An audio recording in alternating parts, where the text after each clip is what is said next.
கர்த்தராகிய இயேசுவின் இனிமையுள்ள நாமத்தில் நான் உங்களை வாழ்த்துகிறேன், வரவேற்கிறேன். நாளுகளில் தேவனுடைய வார்த்தையுமாய் உங்களோடு கூட ஆயிருக்க கர்த்தர் கிருபை செய்திருக்கிறார். கூகுள் மீட்டாய் ஒன்று சேர்ந்து தேவனை துதிக்க, தேவனை ஆராதிக்க கர்த்தர் நமக்கு கிருபை செய்திருக்கிறார். அவர் உண்மையான தேவனும் நம்மை ஆசீர்வதிக்கிறவருமாய் நம்மோடு கூட இருக்கிறார். நாம் ஜெபிக்கலாம். ஆண்டவரே, இந்த ராத்திரி வேளையில் அப்பா உம்முடைய பிரசன்னத்தால் நீர் எங்களை நிரப்புத கிருபைக்காக ஸ்தோத்திரம். நீரே பரிசுத்தராய் உண்மையுள்ள தேவனாய் நம்மோடு கூட இருக்கிற கிருபைக்காக ஸ்தோத்திரம். இந்த நாளுகளில் கர்த்தரே உம்முடைய பிரசன்னம் எங்களோடு கூட இருக்கிற கிருபைக்காக ஸ்தோத்திரம். ஆண்டவரே, உம்முடைய வார்த்தைகளை தியானிக்கும் போது, உம்முடைய வசனங்களை கேட்கும் போது நீர் எங்களோடு கூட பேசுத கிருபைக்காக ஸ்தோத்திரம். இந்த நாளுகளில் அப்பா குடும்பமாய் ஒன்று சேர்ந்து கர்த்தரை துதிக்க ஆராதிக்க நீர் கிருபை செய்தீரே. இந்த நேரத்தில் தேவனே, உம்முடைய மகிமையின் பிரசன்னம் ஒரு மக்கள் மேல் ஊற்றப்படுதவைக்காக ஸ்தோத்திரம். இப்போ கர்த்தரோட வல்லமை உங்களுடைய மேல் இறங்குகிறார். தேவ பிரசன்னத்தால் தேவன் நிரப்புகிறார். இப்பொழுது இயேசுவே, உம்முடைய அற்புத விடுதல் ஒரு மக்களிலும் நடக்க கிருபை செய். எல்லா பலவீனதைகளை மாற்று, எல்லா சத்ருவின் கிரியைகளை அழிக்கும். சாத்தாண்ட கிரியைகள், பலவீனதைகள், அந்த காலத்தின் போர்கள் முற்றிலும் எரியுமாற கிருபை செய்யும். ஆண்டவரே, இந்த கூகுள் மீட்டில் வர வேண்டி இருக்கிற மக்களுக்காக ஜெபிக்கிறேன். தடைப்பட்டு போன அநேக மக்கள் உண்டு. ஆண்டவரே, எல்லா மக்களையும் நீர் கூட்டி வருவதற்காக ஸ்தோத்திரம். இனியும் புது புது மக்கள் அநேகம் பேர் இந்த வசனங்களை கேட்க கடந்து வர தேவனே நீர் கிருபை செய். எங்களை முற்றிலும் தாழ்த்துகிறேன், அர்ப்பணிக்கிறேன். இயேசுவின் நாமத்தில் பிதாவே, ஆமென், ஆமென். கர்த்தர் நம்மோடு கூட இருந்து நம்மை ஆசீர்வதிக்கிற தேவன். இந்த நாளுகளில் யூடியூபிலூட, கூகுள் மீட்டிலூட கர்த்தரோட வசனங்களை கேட்கிற எல்லா கர்த்தரோட பிள்ளைகளுக்கும் நான் கர்த்தராகிய இயேசுவின் இனிமையுள்ள நாமத்தில் வாழ்த்துக்களை தெரிவிக்கிறேன். இந்த நாளுகளில் அநேகம் பேர் வர முடியாது இருக்கும் போதும் அதை இந்த மீட்டில் நாம் ஒன்று சேர்ந்து தேவனுடைய வார்த்தைகளை தியானிக்க கர்த்தர் நமக்கு இந்த நேரத்தை கொடுத்திருக்கிறார். அவர் உண்மையான தேவன். கொலோசியர் 3ஆம் அதிகாரம் അതിന്റെ 1ാമത്തെ വചനം വാസിக்கலாம். കൊലോസിയർ 3ആം அதிகாரம், கொலோசியர் 3ஆம் அதிகாரம் അതിന്റെ 1ാമത്തെ வசனம். நீங்கள் கிறிஸ்துவனுடன் கூட எழுந்ததுண்டானால் கிறிஸ்து தேவனுடைய வலது பார்சத்தில் வீற்றிருக்கும் இடத்தில் உள்ள மேலானவைகளை தேடுங்கள். இங்கே கர்த்தருடைய வார்த்தை சொல்லுகிறார், நீங்கள் கிறிஸ்துவனோடு கூட எழுந்ததுண்டானால், അതായത് ஞானஸ்நானத்திലൂടെ நீங்கள் கிறிஸ்துவோடு கூட மரிக்கப்பட்டிருக்கிறார், அவரோடு கூட அடக்கம் பண்ணப்பட்டிருக்கிறார். கிறிஸ்துவோடு கூட ஞானஸ்நானத்தில் புது மனிதனாய் நாம் எழும்பப்பட்டிருக்கிறார். இன்னைக்கு புது மனிதனாய் எழும்பப்பட்ட ஞானம் நீங்களும் இன்னைக்கு உலக காரியங்களுக்குள்ளேயே தேடிட்டு இருக்கிறார். எப்படி சாப்பிடும், எப்படி முன்னாடி போகும், எப்படி என்ன உடுக்கும், என்ன எனக்கு கிடைக்கும், எப்படி முன்னாடி போக முடியும், இந்த மாதிரி சூழ்நிலைகளில் வேவலாதிப்பட்டு நாம் கடந்து செல்லுகிறார்.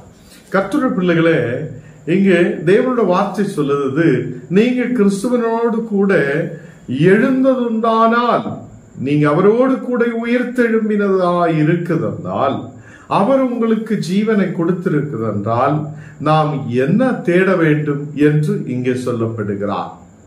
கிறிஸ்துவினோடு கூட நாம் உயிர்த்தெழும்பினவராயிருக்கிறார்.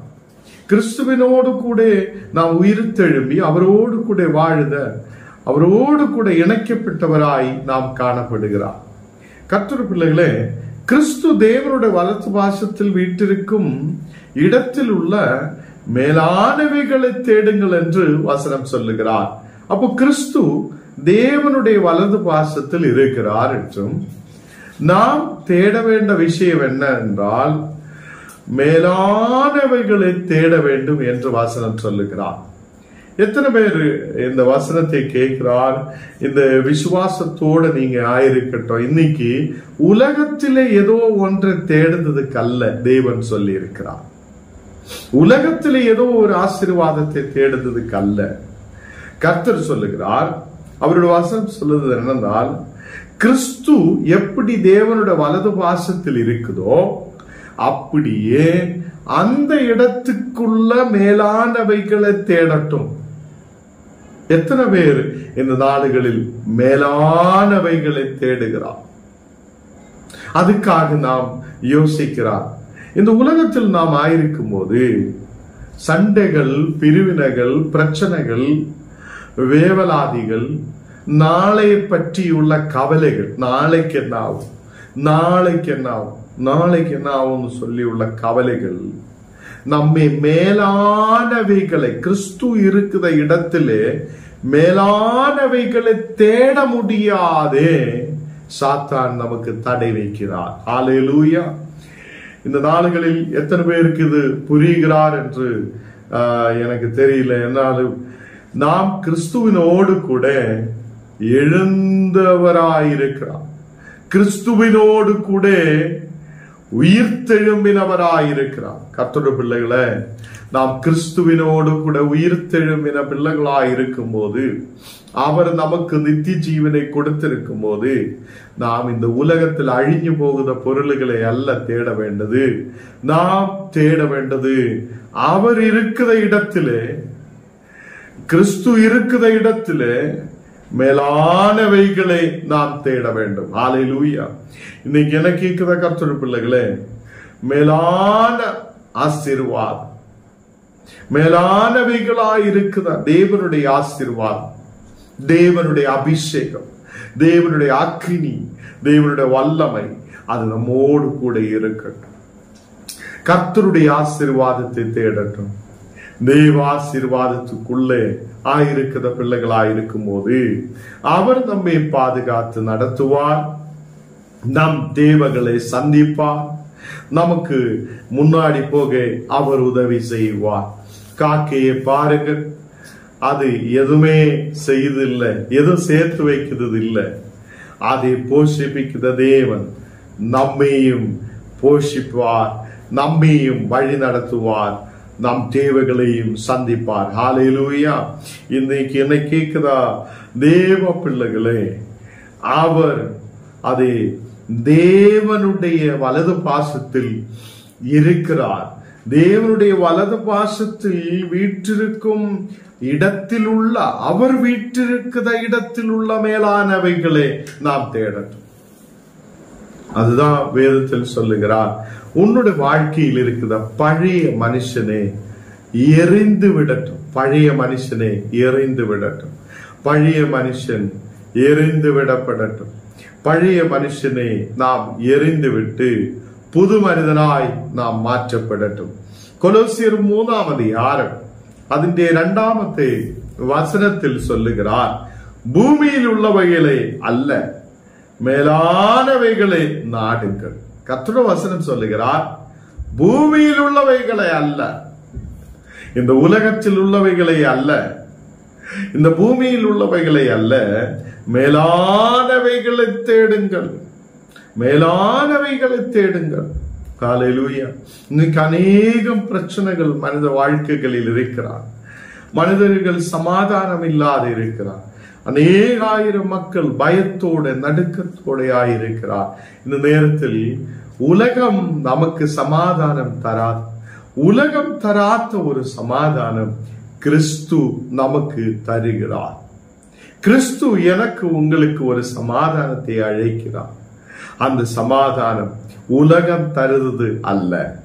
இன்னைக்கு தேவனுக்கு முன்பாக நாம் கடந்து வரும்போது அவர் நம்மை உயர்த்துவார், அவர் நம்மை நடத்துவார், அவர் நம்மை பாதுகாப்பார். நாளைக்கு என்ன ஆகும்னு சொல்லி கவலைப்படுத மனுஷன் எந்த வாழ்க்கையிலும் அவன் உயர மாட்டான். நாளைக்கு என்ன ஆகும் என்ன ஆகும் என்ன ஆகும் சொல்லி கவலைப்படும் போது அவன் சக்தியாலேயோ அவன் புத்தியாலேயோ அவன் பலத்தாலேயோ எதுவும் செய்ய முடியாது. இன்னைக்கு நாம் தேவனுக்கு முன்பாக ஒப்பு கொடுக்கும் போது அவர் நம்மை நடத்துவார். பணங்கள் இருக்கிறவங்க, செல்வங்கள் இருக்கிறவங்க, நல்ல வளர்ச்சி இருக்கிறவங்க எல்லாம் இன்னைக்கு அநேகர் பயப்படுகிறார். வாழ்க்கையை பார்த்து பயப்படுகிறார், நாளை குறித்து பயப்படுகிறார். இன்னைக்கு கர்த்தர் சொல்லுகிறார், இந்த பூமியில் உள்ளவைகளே அல்ல, நாம் மேலானவைகளை நாடுங்கள் என்று கர்த்தருடைய வார்த்தை சொல்லுகிறார். தேவ பிள்ளைகளே, பூமியில் உள்ளவைகளை நாடாமல், பூமியில் உள்ளவைகளை தேடாமல், நாம் மேலானவைகளை தேடுத பிள்ளைகளாய் நாம் மாற்றப்படட்டும். அவர் நம்மை அநேகம் அபிஷேகத்தால் நிரப்புவார். இங்கே 3ஆம் வசனம் வாசிக்கும் போது, ஏனென்றால் நீங்கள் அறிந்தீர்கள், உங்கள் ஜீவன் கிறிஸ்துவுடனே தேவனுக்குள் மறைந்திருக்கிறது. இப்போ கிறிஸ்துவாலே நம்ம ஜீவன் தேவனுக்குள் மறைந்திருக்கிறது. அல்லேலூயா. இன்னைக்கு நம்ம ஜீவன் எங்கே இருக்கிறார்? கிறிஸ்துவோடு கூட மறைந்திருக்கிறது. அதை கிறிஸ்துவினால், கிறிஸ்துடனே தேவனுக்குள் மறைந்திருக்கிறது என்று சொல்லுகிறார். ஆமா கர்த்தருடைய பிள்ளைகளே, இந்த நாளுகளில் நீங்கள் அறிந்திருக்கிறார், கிறிஸ்து நமக்கு ஜீவனை கொடுத்திருக்கிறார். நம்முடைய ஜீவன் கிறிஸ்துவுடனே தேவனுக்குள் மறைந்திருக்கிறது. எவ்வளவு பெரிய வாசல், எவ்வளவு பெரிய வாசல்! உங்கள் ஜீவன் கிறிஸ்துவுடனே தேவனுக்குள் மறைந்திருக்கிறது. ஆமென், ஹல்லேலூயா. இன்னைக்கு இந்த சத்தியத்தை நாம் புரியட்டும். உங்களுடைய பலம் அல்ல, உங்களுடைய சக்தியாலே அல்ல, உங்களுடைய புத்தியாலே அல்ல, உங்களுடைய பணத்தாலே அல்ல, உங்களுடைய செல்வங்களாலே அல்ல. நமக்கு ஜீவன் கிறிஸ்துவினால் தேவனுக்குள் மறைந்திருக்கிறது. ஹல்லேலூயா. அதனாலே நாம் என்ன தேட வேண்டும்? மேலானவைகளை தேடட்டும், மேலானவைகளை தேடட்டும், மேலானவைகளை தேடுத பிள்ளைகளாய் நாம் மாற்றப்படட்டும். பூமியில் உள்ளவைகளை அல்ல, பூமியில் உள்ளவைகளை அல்ல, மேலானவைகளை தேடுத பிள்ளைகளாய் மாற்றப்படும் போது நாம் அவருடைய கிறிஸ்துவோடு கூட தேவனுக்குள் நம்முடைய ஜீவனை மறைக்கப்பட்டு வைத்திருக்கிறார். 4ஆம் வசனத்தில் நாம் வாசிக்கும் போது, நம்முடைய ஜீவனாகிய கிறிஸ்து, அப்போ உங்களுடையும் என்னுடைய ஜீவனாகிய யாராயிருக்கிறார்? கிறிஸ்து. என்னுடையும் உங்களுடைய ஜீவனாகிய கிறிஸ்து. எல்லாரும் சொல்லட்டும், ஆண்டவரே நீ என்னுடைய ஜீவனாயிருக்கிறார், என் உயிராயிருக்கிறார், என் ஜீவனாயிருக்கிறார் என்று சொல்லட்டும். நம்முடைய ஜீவனாகிய கிறிஸ்து வெளிப்படும் போது நீங்களும் அவரோடு கூட மகிமையிலே வெளிப்படுவீர்கள். ஹல்லேலூயா. இன்னைக்கு நம்முடைய ஜீவனாகிய கிறிஸ்து வெளிப்படுவார். நம்முடைய ஜீவனாகிய கிறிஸ்து வெளிப்படும் போது நீங்களும் அவரோடு கூட மகிமையிலே வெளிப்படுவார்கள். ஹல்லேலூயா. அப்போ ஞானம் நீங்களும் கிறிஸ்து வெளிப்படும் போது அவரோடு கூட மகிமையில் வெளிப்படுவார், மகிமையிலே வெளிப்படுவார்கள். கர்த்தருடைய பிள்ளைகளே, நம்முடைய ஜீவன் கிறிஸ்துவனோடு கூட தேவனுக்குள் மறைந்திருக்கிறார்கள். அதை நாம் அதனாலே பூமியில் உள்ளவைகளை அல்ல, மேலானவைகளை தேடுத, மேலானவைகளை நாடுத பிள்ளைகளாய் மாற்றப்படுவார்கள். அதே மாதிரி இங்க நமக்கு பார்க்க முடியுது, நம்முடைய ஜீவனாகிய கிறிஸ்து வெளிப்படும் போது நீங்களும் அவரோடு கூட மகிமையிலே வெளிப்படுவார்கள். அது இன்னைக்கு இந்த உலகத்திலே ஏதோ ஒரு பிரச்சனைக்கு பின்னாலே அல்ல, ஏதோ ஒரு கவலைக்கு பின்னாலே அல்ல, கவலையோட வாழ்க்கை கொண்டு போகலாம் என்று அல்ல. நம்மை சிருஷ்டித்து, நம்மை உருவாக்கி, நமக்கு உயிரை கொடுத்து இந்த உலகத்தில் வைத்திருக்கிற ஒரு தேவன் உண்டு. அவர் நம்முடைய ஜீவனே தேவனுக்குள் மறைத்திருக்கிறார். அவர் நம்மை பாதுகாத்து வைத்திருக்கிறவராயிருக்கிறார். இன்னைக்கு உங்களுடைய வியாதிகளின் மத்தியில், உங்களுடைய பலவீனதைகளின் மத்தியில் தேவன் உங்களோடு கூட இருந்து அவர் உங்களை வழி நடத்துதவராயிருக்கிறார். கர்த்தருடைய பிள்ளைகளே, உங்களுடைய வியாதிகள் உங்களை சூழ்ந்து கொள்ளும் போது, தேவனே என்னுடைய உயிர், என்னுடைய ஜீவன் உன்னுடைய பக்கத்தில் இருக்கிறார். கிறிஸ்துவினோடு கூட அதே தேவனுக்குள் என்னுடைய ஜீவனை மறைத்திருக்கிறார் என்றால் நான் குணமடைய வேண்டும், நான் குணமடைய வேண்டும், எனக்கு ஒரு விடுதல் உண்டாக வேண்டும், நான் கர்த்தருடைய பிள்ளையாய் முன்னாடி கடந்து வர வேண்டும் என்று சொல்லப்படட்டும். கர்த்தருடைய பிள்ளைகளே, நாம் நம்முடைய ஜீவனாகிய கிறிஸ்து வெளிப்படும் போது நீங்களும் நான் அவரோடு கூட மகிமையிலே வெளிப்படுவார்கள். இங்கே 1 தீமோத்தேயு 1 അതിന്റെ 15 വചനം വാസിക്കും போது பாவிகளை ரட்சிக்க கிறிஸ்து இயேசு உலகத்தில் வந்தார் என்கிற வார்த்தை உண்மையும் எல்லா அங்கீகரிப்புக்கும் பாத்திரமானது. அவர்களில் பிரதான பாவி நான் என்று அங்கே சொல்லப்படுகிறார். இங்கே கர்த்தருடைய பிள்ளைகளே, பாவிகளை ரட்சிக்க இயேசு உலகத்தில் வந்தார். அதே அவர் பாவிகளை நேசித்த தேவன். உங்களுடைய குடும்ப வாழ்க்கையில், உங்களுடைய நீங்களாயிருக்கிற இடங்களில், நீங்கள் கடந்து போகிற எல்லா வேலைகளிலும் தேவன் உங்களோடு கூட இருக்கிறார். அவர் உங்களை வழி நடத்துகிறார். கவலை இல்லாத வாழ்க்கை முன்னாடி கொண்டு போகட்டும். டென்ஷன் இல்லாத நம்ம வாழ்க்கை முன்னாடி கொண்டு போகட்டும். அதை அவர் நம்மை நடத்துவார், அவர் நம்மை ஆதரிப்பார், அவர் நம்மை விசாரிப்பார், அவர் நம்முடைய தேவைகளை சந்திப்பார். உலகத்தில் ஏதோ ஒரு மனிதன் அல்ல, உலகத்தில் ஏதோ ஒரு மனிதன் நமக்கு ஏதோ செய்யும் என்று அல்ல. கர்த்தர் நமக்கு தேவையானதை செய்வார். கர்த்தர் நம்மை நடத்துவார், நமக்கு பாதுகாப்பு கொடுப்பார். எந்த நேரத்தில் மனிதன் விழுந்து விடுவார் என்று சொல்ல முடியாது. எந்த நேரத்தில் அவனுடைய ஜீவன் இந்த உலகத்திலிருந்து பிரிந்து போகுவார் என்று சொல்ல முடியாது. மனிதனுடைய செல்வங்கள், பணங்கள், மனிதனுக்கு இருக்கிற வீடு, நிலங்கள் ஒன்றுமே அவனுடைய உயிரை பிடித்து வைக்க முடியாது. கிறிஸ்து நம்முடைய ஜீவனை தேவனுக்குள் மறைத்து வைத்திருக்கிறார். கிறிஸ்துவனோடு கூட நாம் அதை ஒன்று சேர்ந்திருக்கும் போது, கிறிஸ்துவனோடு கூட ஐக்கியப்பட்டிருக்கும் போது கர்த்தர் நம்மை பாதுகாக்குதவராய், நம்முடைய ஜீவனை பாதுகாக்குதவராய், நம்மை வழி நடத்துதவராய் அவர் நம்மோடு கூட இருக்கிறார். அவர் இந்த உலகத்தில் வந்ததே பாவிகளை ரட்சிக்க கிறிஸ்து இயேசு உலகத்தில் வந்திருக்கிறார். அதை கர்த்தரே எங்களை நீர் ரட்சிக்கிறவராயிருக்கிறார், எங்களை நீர் ரட்சிக்கிற உண்மையான தேவனாயிருக்கிறார், நான் நம்புகிறேன் என்று சொல்லுதவர்கள் சத்தமாய் சொல்லட்டும். ஆண்டவரே, நான் உண்மை நம்புகிறேன், நான் உண்மை நம்புகிறேன். இந்த வார்த்தை நீர் இந்த உலகத்தில் வந்ததே அது உண்மையும் சத்தியமாய், அதே சத்தியமானதுமாய் இருக்கிறார் என்று நம்புகிறேன் என்று நாம் சொல்லட்டும். அதை ஒரு நம்பிக்கை நமக்குள்ள வரட்டும். நாம் அவரை அங்கீகரிக்கட்டும். நாம் அதை அவருடைய வார்த்தைகளை கேட்கட்டும். தேவனே, நீர் எங்களை பாதுகாக்குதவர், நீர் எங்களை வழி நடத்துதவர், நீர்தான் எங்களுக்கு முன்னவே கடந்து செல்லுதவர். எங்க போனாலும் அவர் உங்களுக்கு முன்னாலே இருக்கிறார். அவர் உங்களுக்கு முன்பாக கடந்து செல்ல தேவன், உங்களை கரம்பிடிச்சு நடத்துத தேவன். அப்போ ஞானம் நீங்களும் அந்த மேலானவைகளை தேடுத பிள்ளைகளாய் மாற்றப்படட்டும். அவர் நம்மை ஆசீர்வதித்து பலப்படுத்துவார்.